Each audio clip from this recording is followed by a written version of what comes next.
Greetings, my glorious Adeptus Custodes. Today I will tell you the truth, and it is alas not the truth that is known in every corner of the Imperium, for our dark past is full of bitterness and suffering. Well, the Eldar. Their race has such a long and rich history that almost nothing is known of their development and emergence. The Eldar homeworld was destroyed in a terrible collapse known as the Fall of the Eldar. The remnants of the Eldar adopted virtually all the customs, songs, and ways of life of their ancestors. Records, monuments, and visual records were almost completely destroyed, except for those that were taken by the Eldar with them on spaceships when they evacuated the dying world. Compared to them, we are but children. It is regrettable to admit, but these children will never learn the mistakes of past generations and are doomed to repeat them. How could it be that such a high-spirited, wise, and strong nation has fallen so low?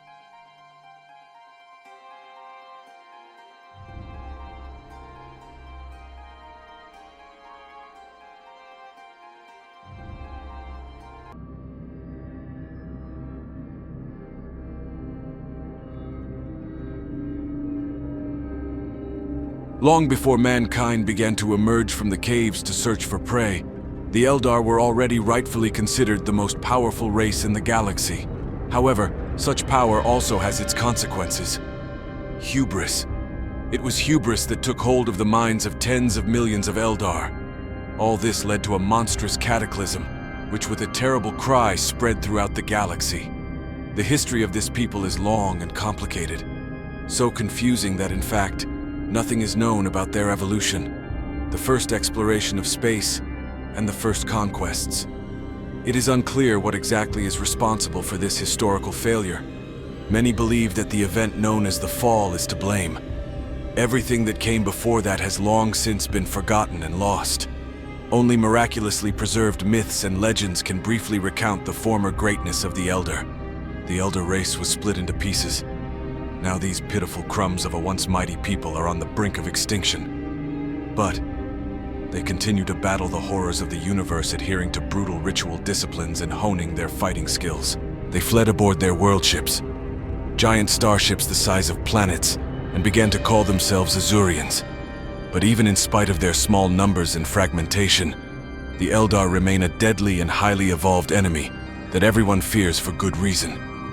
Their army is made up of special units, each of which is accomplished in one of the arts of warfare.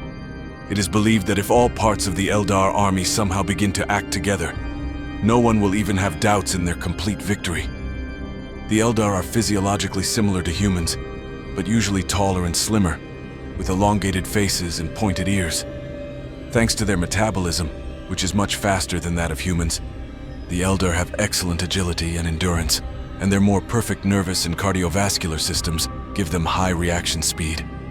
In the eyes of the Eldar, humans move slowly and completely clumsily, while the Eldar themselves, in our perception, move with amazing speed and grace.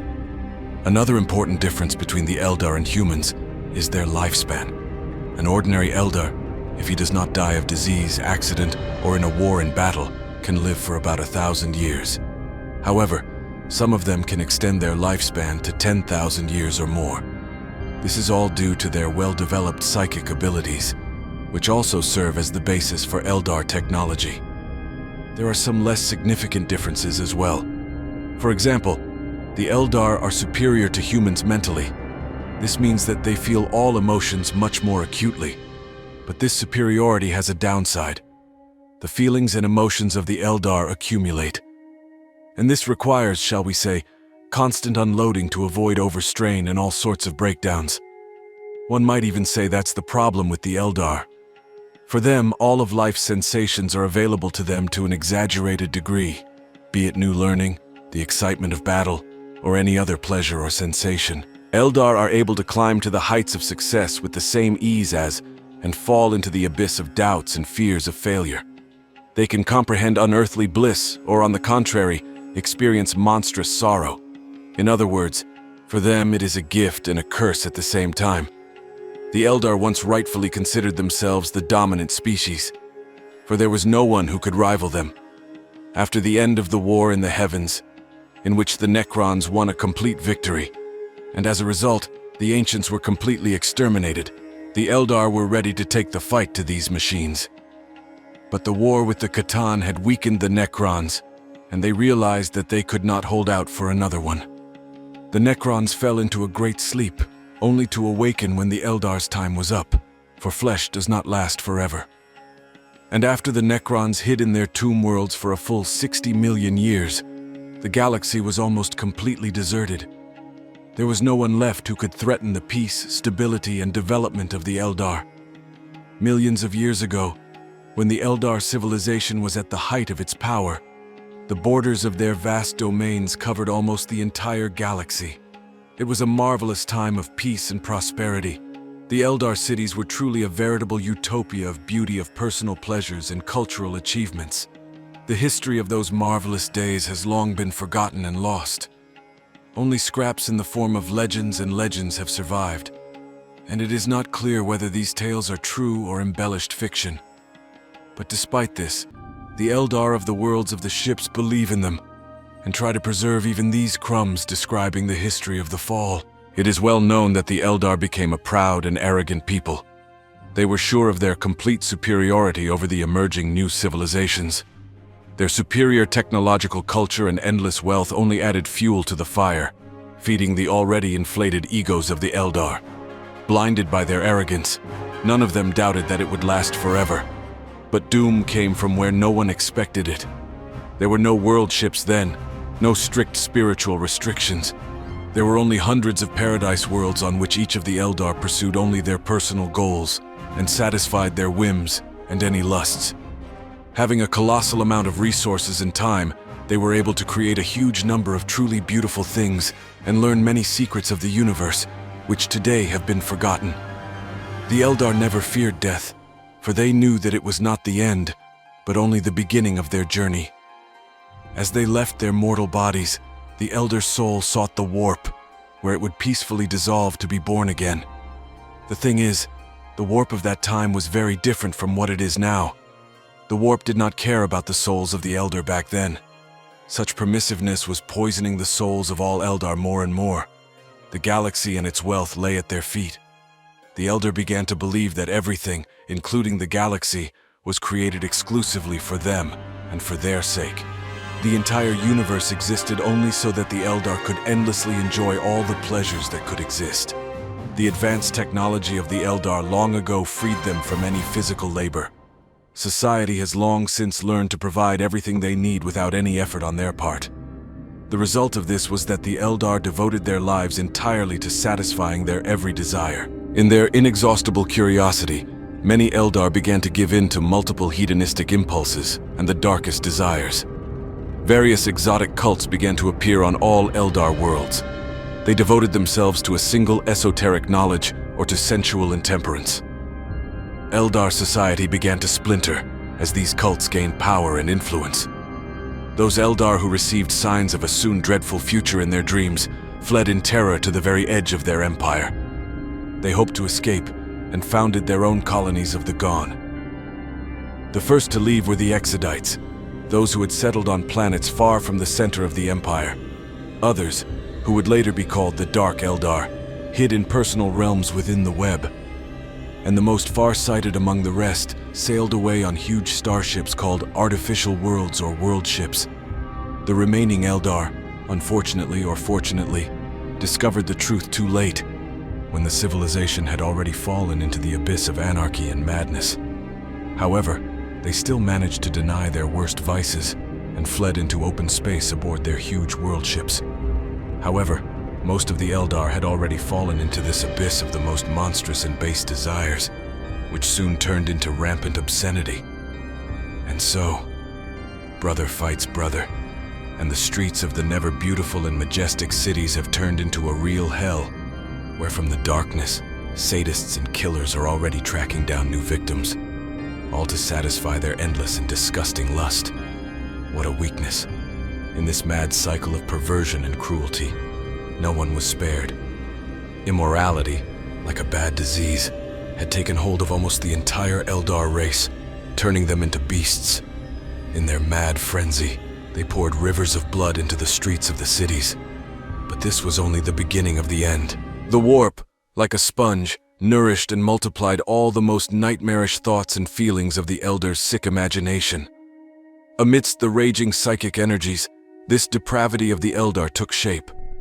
In the warp, thoughts and emotions grow and proliferate, feeding on the original sensations until they take on a semblance of their own consciousness. It is hard to describe how disgustingly nauseating a mind the Eldar were able to awaken. It became a shadow of themselves, of what they became when nobility and pride were thrown into the dustbin of history and replaced by shamelessness, viciousness, and lust. The merry-go-round of this madness took hold of the Eldar for many, many years. During that time, hundreds of Eldar worlds blazed non-stop, and the deafening screams of battle and perversion were only temporarily interrupted by loud laughter, the laughter of those who feasted on the fresh corpses of their brethren. All the while, the warp continued to absorb and multiply all that the Eldar were spewing out of themselves. And then there it was, the scream that made hundreds of billions of Eldar wail in agony and drop dead in an instant. In an instant, a whole civilization like a blown-out candle was extinguished forever. No creature up to this point had been considered as horribly twisted as the new god of chaos, Slaanesh. When that thirsty one took form and divine consciousness, he became the embodiment of the Eldar's doom. No longer were there any survivors who did not feel his claws in their chests. Slaanesh literally yanked the souls from the bodies of billions of Eldar as he took his first breath and intoxicated by it. For the first time looked out at the universe and laughed a mad and deafening laugh. An area known as the Eye of Terror was formed at this spot. Slaanesh began to exterminate all the Eldar gods who lived in the warp and absorbed their power. Few escaped the monstrous claws of the young god of chaos. Even Kain, the mad god of war, could not survive the battle with him and died a horrible death. Now the soul of every dead Eldar will belong to Slaanesh, and the new god of chaos will gladly devour it, for he is the one who thirsts. So now all Eldar wear a special waystone that allows them to avoid the fate of being eaten. When an Eldar dies, his soul is trapped in the waystone. The waystone is then transported back to the artificial world of the deceased, where it is spun into a wraithbone construct where the stones grow and become large. The soul is then released into the channels of the artificial world, where it becomes part of a vast community of souls. All souls within the artificial world create a sort of infinity circuit. At times, the soul is extracted from the infinity circuit and inserted into the body of the robot. The survivors of the disaster could not believe that they had been saved. As soon as they were able to realize what had really happened, they howled with grief and fear. The surviving colonies were scattered across the galaxy and had completely lost all contact with each other. Those of the Eldar who had escaped on the Mira ships decided to undertake a complete social reformation to ensure that such a fate would never be repeated. From that moment on, each Eldar chooses one of the disciplines, or the so-called path, and follows it strictly. The Eldar will study and follow this path until he reaches true mastery of his chosen discipline. But this is not the end. When he has fully mastered one path, he chooses a new path, and the learning process practically begins again. In this case, the old path is not forgotten, but on the contrary, complements the new one. The goal of this system is that the Eldar, by following different paths, begin to comprehend different aspects of their character and seek their place and role in the universe. Ideally, the Eldar, who have reached the age of 1,000 years, have already passed many disciplines and learned to understand the universe in its most complex form. But such a way of life is dangerous to the mind of the Eldar, and there have been cases where some of them, following one path, have gone too deep and begun to go mad.